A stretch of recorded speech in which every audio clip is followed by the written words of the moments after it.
Hey everyone, this is Kevin Kerner with Tech Marketing Rewired. I'm right in the middle of building out AI training for my own team. And when I talked to Ryan Bearden, my next podcast guest last week, I knew I had to get him on the podcast. Ryan spent over 25 years in B2B marketing and now helps teams actually implement AI in a way that's practical, not overwhelming, which is one of the mistakes I was making with my team earlier. In this episode, we talked about what adoption maturity really looks like right now, how to get started without getting stuck, and why journaling your experiments might be the most underrated AI tactic out there. We also got into how agentic workflows are changing what collaboration looks like and what most executives still get wrong when they try to scale AI across the organization. So this is really fantastic, especially if you're an executive like me that's trying to figure out some AI training for your team. So I'm really excited for you to hear it. Let's get to it. This is Tech Marketing Rewired.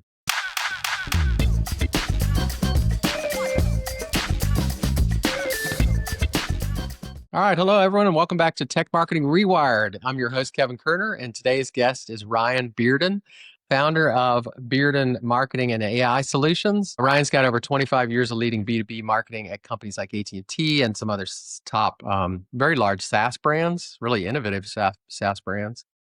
Ryan now helps businesses implement real-world AI strategies that actually work. And what I know him for is bridging the gap between technical innovation and really practical human-centric marketing, and really making AI feel approachable along the way. So it's great to have you here, Ryan. This is a great topic. I'm really excited to have you on the show. Hey, Kevin, thank you so much. It's great to be back with you. Yeah. It's been a while since we've talked. I wonder if you could, well, first of all, why don't you just give us a little introduction on who you are and a little bit about the company? Yeah, so as you mentioned, I've got over 25 years of marketing experience, predominantly B2B marketing. I did a couple of detours over on the consumer restaurant side. We won't go into that though. And a couple of years ago, I really noticed this AI thing.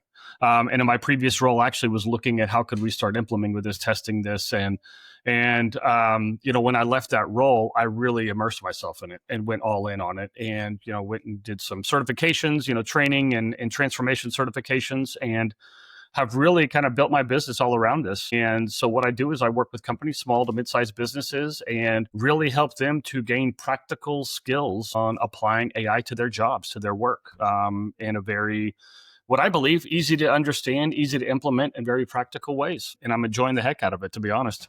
Yeah, that's awesome. So this AI thing is not a fad. It's actually something that's going to stick around, you think? I believe so, yes. I certainly hope so. Because I need to find another gig. But no, I really, truly believe, all the hyperbole you're going to read out there aside, it is a very real, very tangible thing that I think is only going to become more so in the coming years. Yeah, I'm super excited to talk about this stuff because it's been 6 months or so since we've talked. And of course, the whole world has changed over the 6 months. It was a lifetime ago. Yeah, it's unbelievable. My first question is just try to maturity. Like, are people how much more mature are they from where we were at 6 months ago? Like, what are they good at? And what's missing in terms of like their understanding? I wonder, are people getting better at this stuff at this point? Mature is an interesting word. I will use aware. Are people more aware of what it is, what it can do, what could be? Absolutely. Is the competence there? No. Not in my experiences. And I don't say that as a negative. I'm not knocking people, obviously. But I think that it is adoption, maturity, and competence around it, I think, is nowhere near what you might read in the trade publications on LinkedIn and other social channels. But we're getting there. It's just, I think human beings, we move much slower than technology, right? We have to get comfortable with it. We have to learn how to use it. We have to be unafraid of it. And we do that through knowledge, through understanding, through education. So I think we're moving towards there. I would say maybe a slight increase in maturity, but it's really, I still say we're still in the infancy of this in terms of mainstream adoption, to be perfectly honest. Yeah, do you think the hype is kind of drives a lot of urgency to try to learn, but it's actually catching up to the hype is difficult because it changes every. And we just had agents last week, and it's like it just changes so quickly.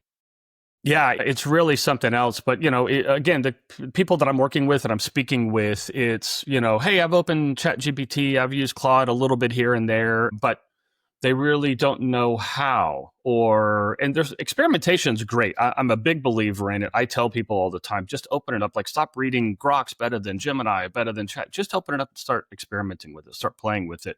And you're going to get comfortable moving from experimenting and playing with it at an individual level to more, we're having a real impact on how we work and the Yeah. outcomes that we're driving with our business. I still think we have a good ways to go. Yeah. And 6 months ago, too, I was thinking like the discussion with leadership was probably maybe even don't use it or use it in people might have been scared to use it. Now it's probably, well, I heard in we did a dinner last week where we had some executives speaking around this stuff, and they were getting pressure now from their executive teams to use it and use it fast. Are you seeing Yeah. that same thing? Is that what's driving that urgency if you're seeing the same thing? Yeah, just pressure. It is in this day and age, right? If you look at the business landscape, there's always pressure to perform, right? And a lot of this is, how do I say this, fabricated pressure, right? Like, well, our goals are we need to grow by 25% next year. Well, is that very realistic? Right. I mean, you and I have worked with companies. You've worked with companies. I've worked for companies that are very hyper growth focused, private equity funded, and they really want to grow fast. And private equity groups and other investors want a return on that investment. We all get that. We all understand that.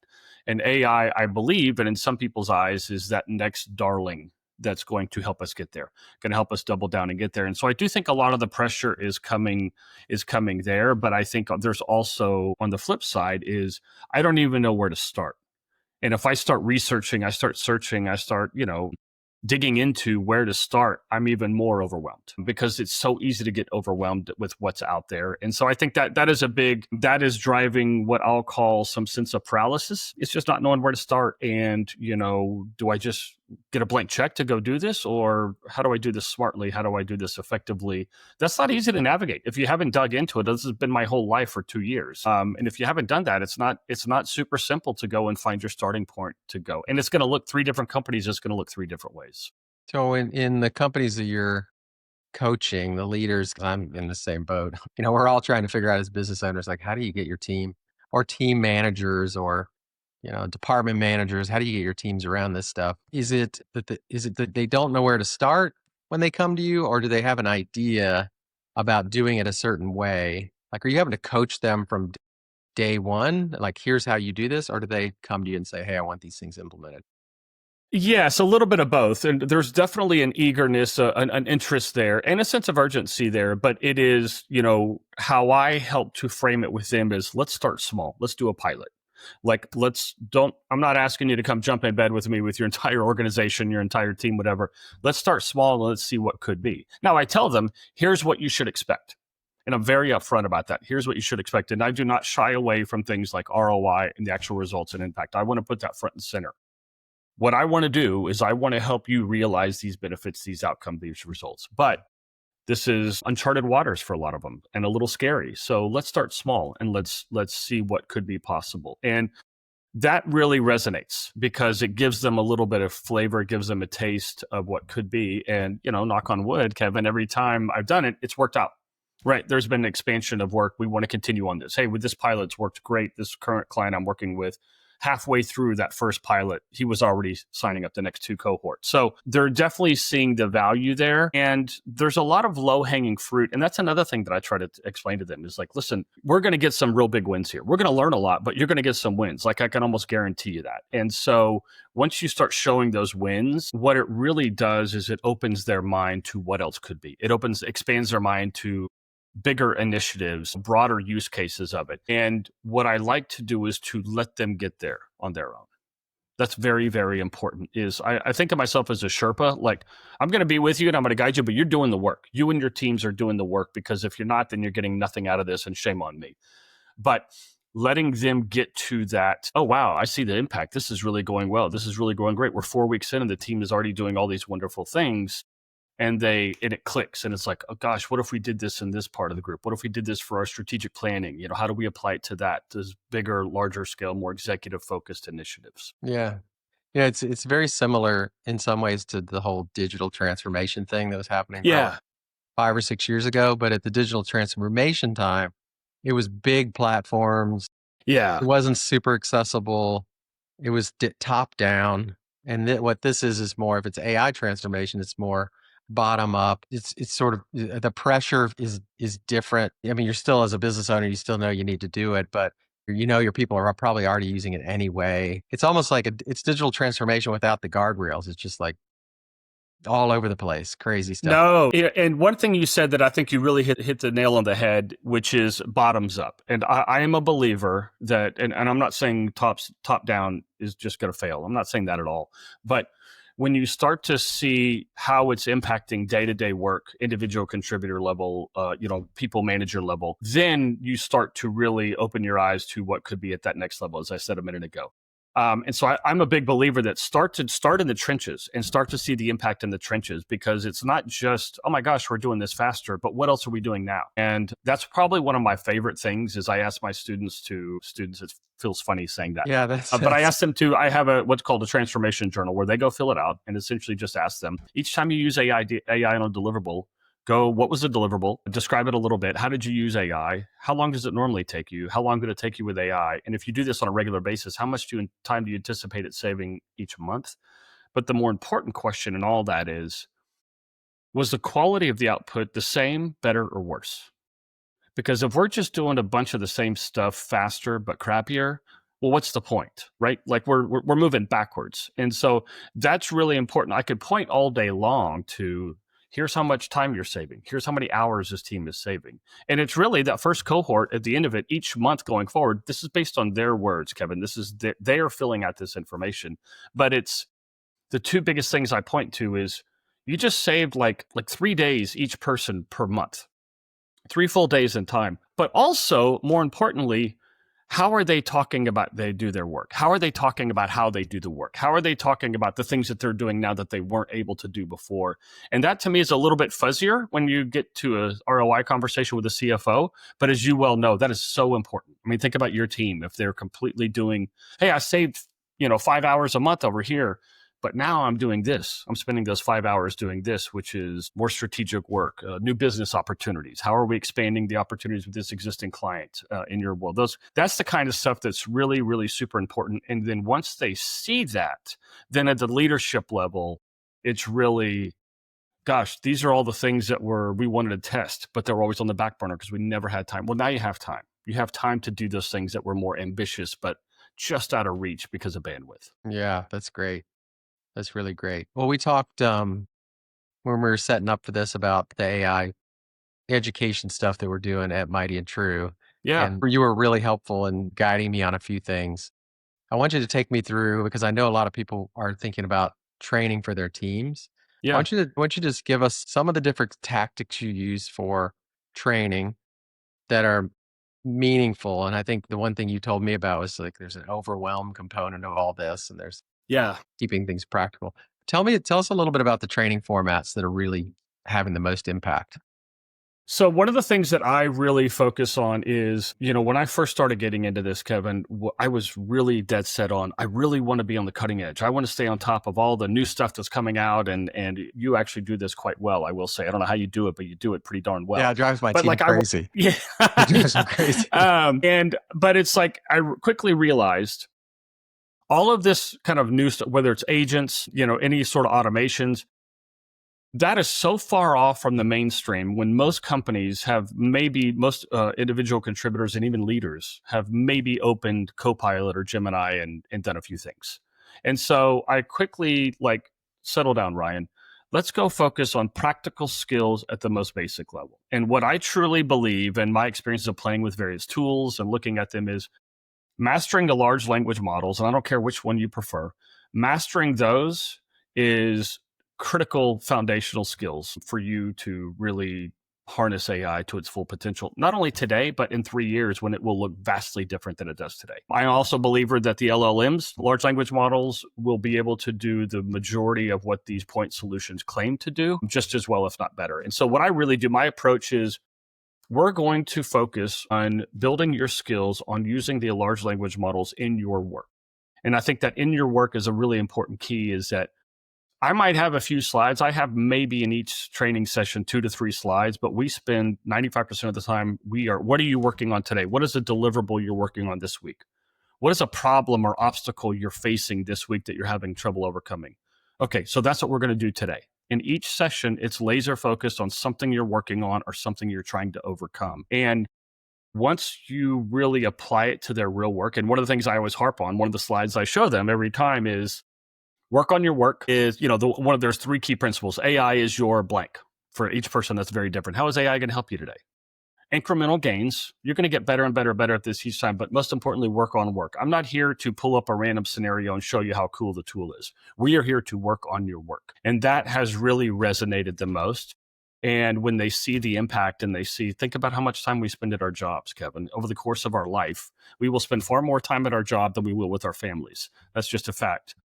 If I can show you how to do it faster, easier, and even better, then we're all going to win. Like that is my ultimate goal. And I had one of the clients in that pilot program. She texted me like a few weeks into it. She goes, I'm having more fun now at work than I can ever remember. And I thought, wow, that really is awesome. That makes me feel good. That makes me feel great. And she's in a very stressful job. So to hear that was really great. And I think that is really the key thing is we're going to focus on your work. It's 8, my training, my kind of core training, and I can customize this for anybody. And I've done it before, but like the core foundational program is 8 sessions, just like martial arts, white belt all the way to black. And each one, it focuses on a different area of your business. We're going to create SOPs. We're going to automate some certain deliverables. Once we've created those standard operating procedures, I'm going to teach you how to tap into experts who, whatever problem you're facing today, somebody has written a book about it. I can almost guarantee you, or done a TED talk about it. I'm going to show you how to tap into those to create an action plan to overcome this challenge, to creating GPTs, using APIs and automations, yada, yada, yada, the whole gambit of things. But it's really, you're going to walk away. I guarantee you will walk away with skills that you never would have been able to develop on your own. What are those? I mean, that sounds great. What are those LLM proficiencies? What are the types of things that you would say these are the proficiencies that you help people improve on? Like, I think of them kind of blind spots at this point because it's like they just don't know. And if they did know the LLMs could do certain things, there'd be a reflex to use them more. But what are they from your perspective? Yeah. I don't know how this answers your question, but let me say it, and then I'll find a better way to say it. The single biggest thing where I see people get hung up is you're trying to interact with Gemini, ChatGPT like it's software. And, well, I put this in there and it didn't give me what I wanted. This doesn't work. This is dumb. Or I don't know how to use this or whatever. And what I tell them is talk to it like it's a person, like it's an intern or a colleague. And if you have an intern, you're going to give them, you guys do internships, you're going to give an intern a task, go do this. That intern comes back to you and says, here's what I did. And you go, well, this isn't what I wanted. Well, you're not going to fire that intern. You're not going to berate that intern or whoever. You're going to give them feedback. You're going to give them additional context. You're going to redirect them and have them go back and do it again. That's how you communicate with AI. That is how you get the most out of it. And so what I tell people is don't worry about becoming an expert prompt engineer. By the way, AI can create prompts better than you can, I promise, and I'll show you how. But you need to master how to communicate what it is you need, what you're looking for. Can you clearly articulate that? And it's funny, Kevin, because think about how many things happen in Mighty and True that are on autopilot, where if I ask you, if I ask Jennifer, if I ask anybody on your team, walk me through the steps you take to do this, that's not easy because, well, I just do it automatically. It happens automatically. And when you're thinking about improving processes, when you're thinking about accelerating deliverables, you need to be able to, which is so funny because it's a very human element, right? It's a very human thing. Can you break this down into steps and the tasks? Can you communicate, this is what I'm trying to do, this is where I'm struggling, this is where I need help? If you can do that, you're like 60% there. You're 60% there. And then it's just kind of learning to go back and forth and then accepting the fact that I'm going to get not so great output sometimes, but if I keep working with it, I'm going to get a better output. And I think that is a core fundamental element of getting success from these tools is knowing how do I communicate like this? How do I think like a human and communicate like a human? Because if once I do that, then this tool is going to, which sounds counterintuitive, but this tool is going to give me so much better output, so much better results. I find it funny is the that key thing. A lot of the people that are working with the agents now are anthropomorphizing the agent with a name, like they call their agent. It's literally a worker on their behalf. A lot of the tool providers are talking about it that way, which I think will come to at some point. They're not ready yet at this point. Yeah, we're Production. still very early. There's this guy, Adam Robinson's his name. His company, or I'm going to butcher this. Or anyway, he owns a SaaS company, and he's very active on LinkedIn. He's kind of like you. He's very open. Here's what we're doing. Here's what we're trying to build this company. And if it doesn't work, I'm going to tell you. When it works, I'm going to tell you. And he put a post out recently. It was like, all 5 of our employees are going away for a week, and we're having these agents run the company. And my first thought was, that seems a little premature. I don't have anything about your environment, but that's scared. Like, I'm uncomfortable, and I'm not associated with your company, and I'm a little uncomfortable with that. But yeah, I mean, I think we are early in that sense. But I'm not a fan of the naming your agent type thing, because we could go down a rabbit hole for another hour just on the psychological, emotional aspects of that. But it is funny because we will get there where you are, you talk about it, where you're managing 3 or 4 agents. You might have someone on your team that's managing 3 or 4 agents that are doing work. Hopefully they're spot checking it.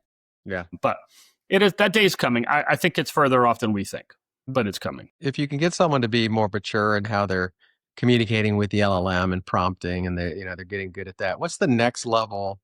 What's the thing that you do with them to get them to the next level of proficiency? Or do you have to? Do they just the spark is already there? They just take off.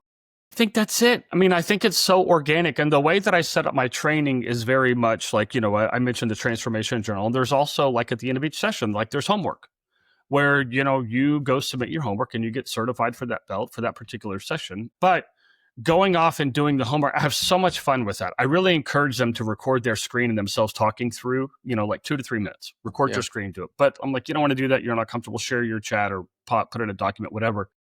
But when I go through the homework and I read it, and they usually do it within 36, 48 hours after the session, they're getting it, like, they're grasping it, and they're applying it immediately. Like, what we learned in that session, they're applying it immediately to another deliverable. And so I do think it's pretty organic.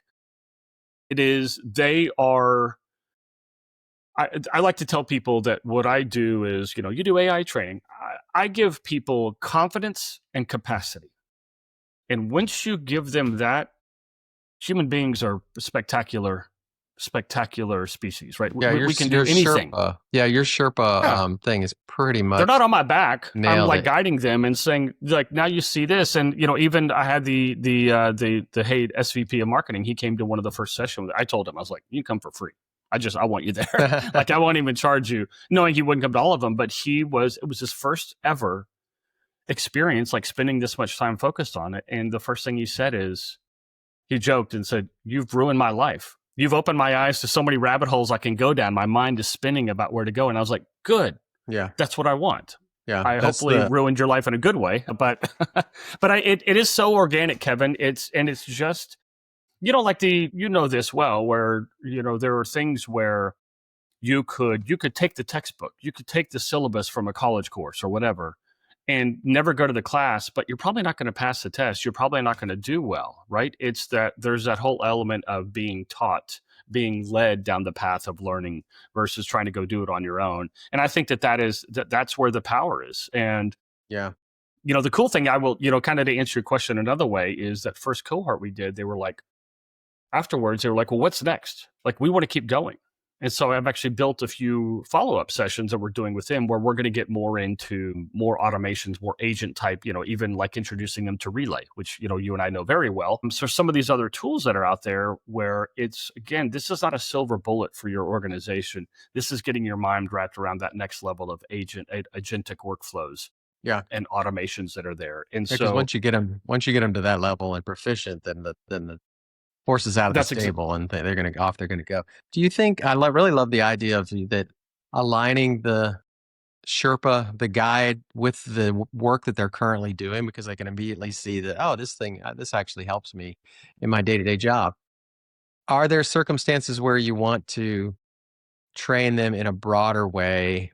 Like the reason there's a question behind this question. Like, we're trying to create this environment of what we call collaborative delivery. So where you have a person who might just be a very specific role, well, now they can stretch to another role because they have this AI assist with them. Now, they might not have all the context of, whatever that role is, but they can at least help, but they can pitch in.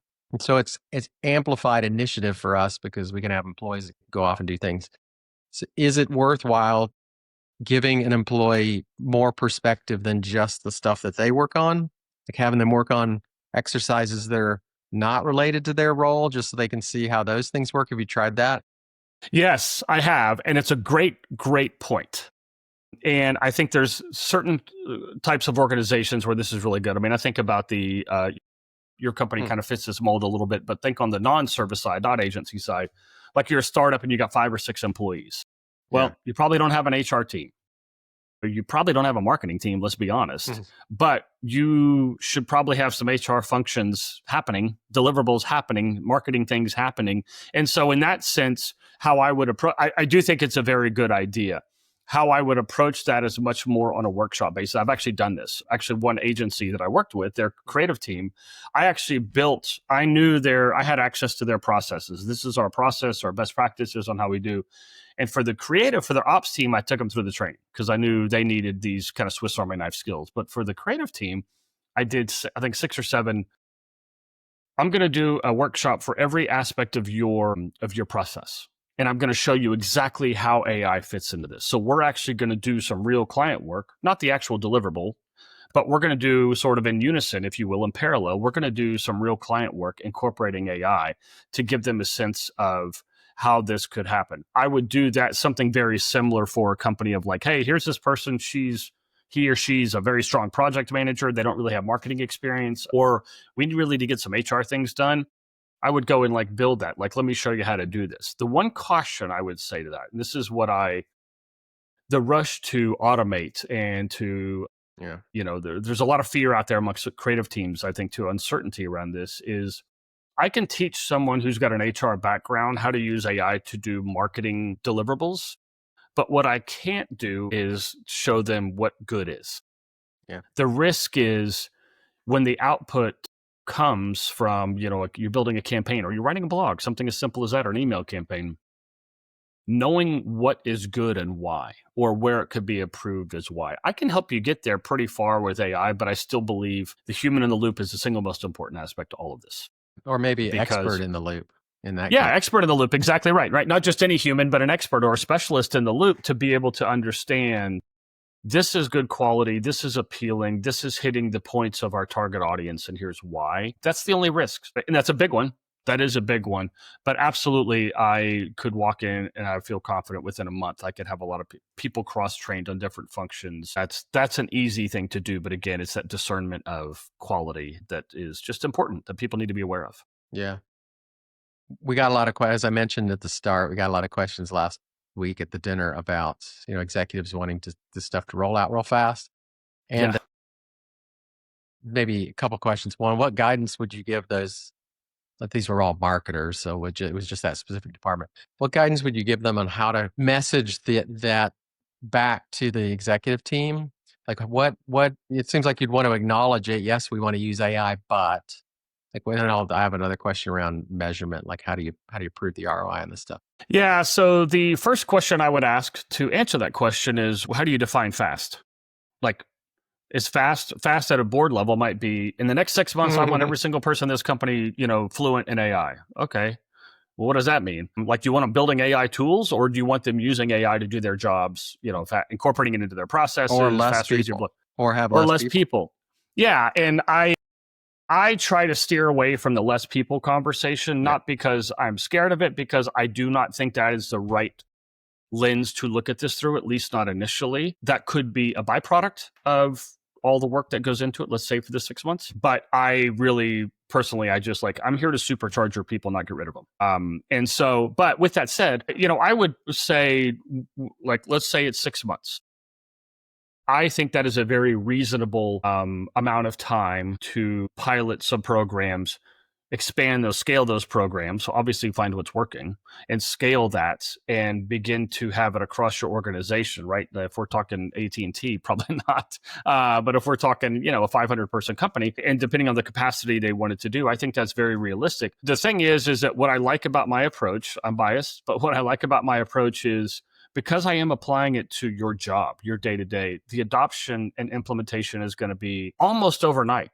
And when I say that, what I mean is after 1, 2, 3 sessions, you're going to be doing various things differently and better. Like, I guarantee you, you will. And the next time I see it not work like that will be the first time I see it not work like that. So I feel confident in saying that. But I think it really comes down to, listen, we want to do this fast. Okay, well, what is fast? So let's build a roadmap. Let's build a plan, and let's define success. I think, to your point, one of the biggest things too that people often miss, Kevin, and I've brought this up a lot with workshops I've done with companies as well as the ones that I'm training, is you should really have sort of policy or guidelines in place.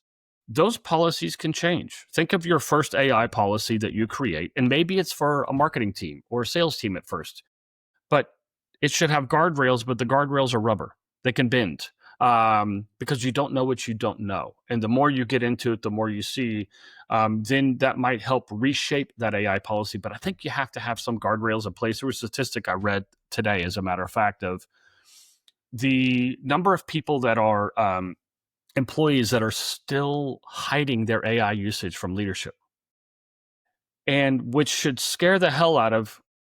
It's very high. It is very, very high, 60+%. And, in this one study. But also within that, it was a survey. They talked to 50,000, workers across the globe. But there might be putting company information into LLM. Maybe they're using a free version of the, like they're not considering the privacy and security things that are really important. And that to me is the bigger risk of that's just not happening. Yeah. It's just not happening. And I think that is where things could go south pretty quick. But I think if you go into this at a leadership level, eyes wide open of, here's what we're going to go do. Here's our game plan. We're going to establish some guardrails first. And then we're going to go, let's just say 6 months. And at the end of that 6 months, we're going to reevaluate, revisit. Where have we seen the most impact? Where have we seen the most success? Yeah. I was thinking I think it's all good. And I agree with it all. I think the executive question that I heard last week was kind of around overexcited executives wanting to push it into marketing such that there be huge efficiency gains, whether that's in faster stuff or more, or, people. But if I'm a CMO, I might say, that's great. We're already using it. We've been using automation for years. This is just automation with some additional capabilities.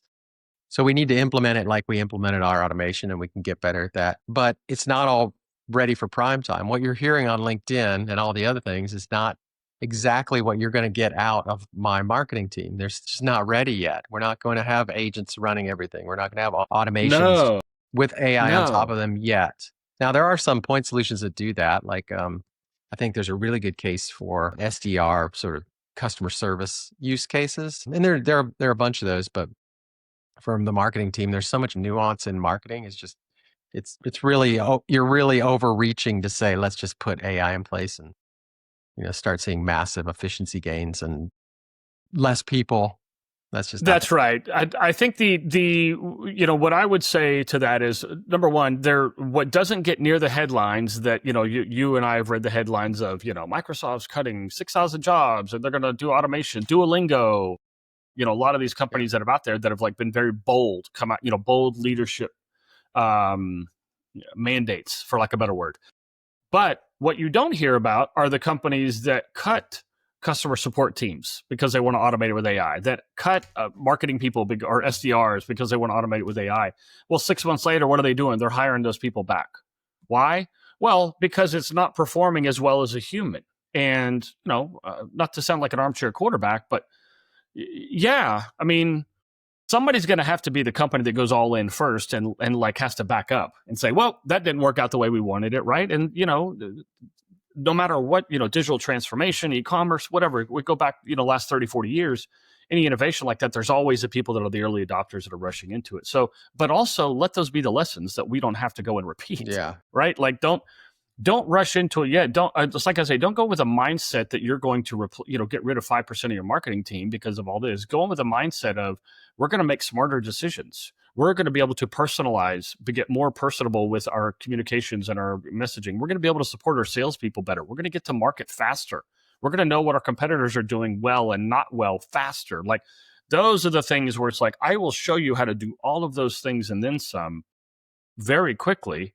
And then start to decide, are we seeing the impact, right? Yeah. What is the impact of this? Is it fewer lost deals? Is it higher conversion, putting the marketing hat on, higher conversion rates, lower cost per opportunity, more close rates, whatever that may be. But the one thing I will tell you, which again I say is foundational, I'm not hanging my hat on the fact that you're going to be able to do the same work in a third of the amount of hours. That is a good thing, but it's not the end all be all, right? At the end of the day, is our business growing? Is it functioning more efficiently? Are we getting revenue, growing with revenue? Are we growing faster? All of those things, you got to be able to tie it to that, which is not terribly difficult to do, but you just got to go in there with from the onset. You've got to document that and know that this is how we're measuring success. Yeah, that's awesome. You gave me some really good advice last week or last time we talked around, different types of training stuff that I do. I just want really quickly, top 5 things that you've learned not to do when you're trying to train a new group on AI. Like, what are the 5 things you say, don't do this? If you're going to try it, yes, the biggest one is no matter how much they've told you they use AI or how much experience they have with AI, don't throw more at them than your program already does. I did this one time where I threw like, hey, well, I've been using it for 3 to 6 months. It's like, okay, well, I'm going to kind of accelerate these two sessions I'm going to put together. Like, nope, didn't work.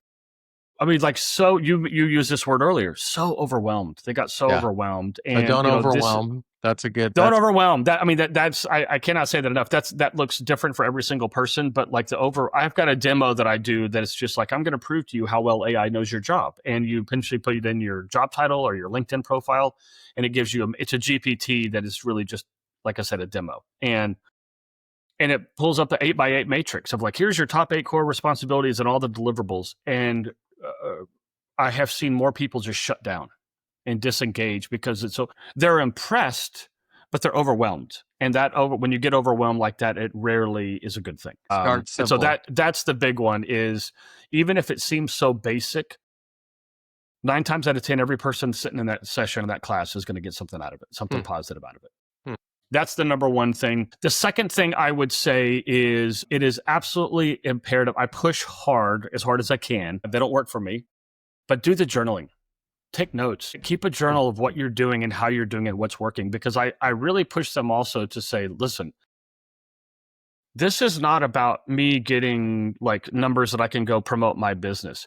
If there are things that you did that didn't work, I want to know that, in fact, more so than the things that did work. Go identify and highlight the things that are working well and the things that aren't working well.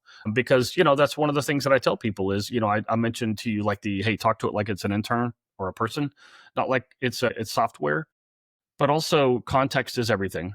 That's like, hey, write me an email. Okay, well, you're going to get a crappy output. So put context to that. Yeah. And when you do those 2 things, you're going to very quickly realize what it's good at and what it's not good at. And spoiler alert, it is not good at everything. Yeah. Contrary to what you might read, it is not good at everything. So don't overwhelm. Don't miss the opportunity to document, which I think is great. Yes. Anything else you can think of? I'm taking notes for my own training program. Those are the absolute biggest ones that I would say. And this is for you in your position, Kevin. This is important. Is that so? When I do my trainings, we do like 1 hour. Like usually on Wednesdays, we do the session, and then on Fridays, I have office hours. We're like, listen, I'm going to open up the bridge for 1 hour. This is your time. Come to me. Is there something you're thinking about, or you have another opportunity, or are you struggling with something we learned this week, whatever it is? But when you get them together, I used to think that, and I still think this, if you had a training session that had HR, ops, marketing, sales all in one, they would get a lot out of it. And the way that I've structured this training is to where you could have those people together and they would still get a lot out of it. But when you have a marketing team together or an ops team together, just them talking amongst each other about how they've used it, like I just sit back and I'm like, this is gold. The serendipity. This is gold. And opportunity to share. And I went to the SVP when this happened, and I'm like, these are the common themes that they talk about on the office hour calls when they get talking amongst each other. And it was really cool because he said to me, it was 4 key things. And he said, these are the 4 things that keep me up at night the most. And I'm like, and now your people are thinking about this. They're thinking about it in different ways. And so the point there, Kevin, I think, again, from a position of leadership like yourself is let them talk and listen. Get them together, yes, and let them talk, and celebrate the failures. Yeah, like, awesome, we're smarter now. Cool. Yeah. This is great. Okay, so I wish I could go on for more because I'm taking notes with all this stuff. we're right in the middle of this stuff, so it's super helpful for me, and I'm sure for others. I warned you that we do this Yeah. thing called AI Roulette, and I've loaded your LinkedIn profile into a space in perplexity, and that space has some instructions to try to throw you off your mark here. Good. No, it's basically just give me a crazy question. Give me a really unique question. It's been pretty good so far. So I'm going to hit send here and see what it gives me. It's only using your LinkedIn profile. Okay. Okay. It says a little setup here. It always is long-winded. Perplexity. You've transitioned from leading marketing in large organizations to helping businesses and even your own family embrace AI for both work and daily life. But recent studies show trust and authenticity are becoming pain points. 80% of consumers still crave real human connection over AI. And more than half of US workers feel uncomfortable when brands use AI generated content without transparency. So here's my roulette question for you. If inauthentic AI generated marketing content can actually damage brand trust, even as AI becomes unavoidable, do you think we'll soon have brands going out of their way to prove they are human behind the curtain? And as an AI transformation consultant, what's the most delightfully human mistake you hope AI never learns to fix because it actually makes brands more lovable or at least more real? So that was a long one. Yes. So do you think brands will go out of their way to prove they're human, even though they're using AI, and they'll make mistakes doing it? And do you think it'll make them more? I do think they will go out of their way. I have seen one example of this, and I will not name the names or the company, but one person whom I know very well, smart, and she contributes blogs for her company, and she puts at the bottom of her blogs, AI was not used at all in the writing of this, which I kind of snickered at. Like, who cares? But I do think they will go out of their way. I think the complaints, the pissing and moaning of AI content, I think is overblown. There's oftentimes I'd want to challenge people. I want you to show me of all the content you're talking about, what was AI created and what was not AI created. And also, what about the stuff that fits in the middle? It's not black and white. It's just not. But I do think in terms of just reacting to that, because that is a very loud, that what you just said is very loudly getting echoed out on LinkedIn. Oh, yeah. And so I do think people are going to react to that. And they aren't going to go out of their way to demonstrate the human element. And what was the other part? What is one? As an AI transformation consultant, what's the most delightfully human mistake you hope AI never learns to fix? Because it actually makes brands more lovable or at least more real. Dashes? Don't get me Does that started on make the them M more- dash. I think jokingly, like this is a pet peeve of mine, but jokingly, I'll say the misuse of there, and there. Yeah.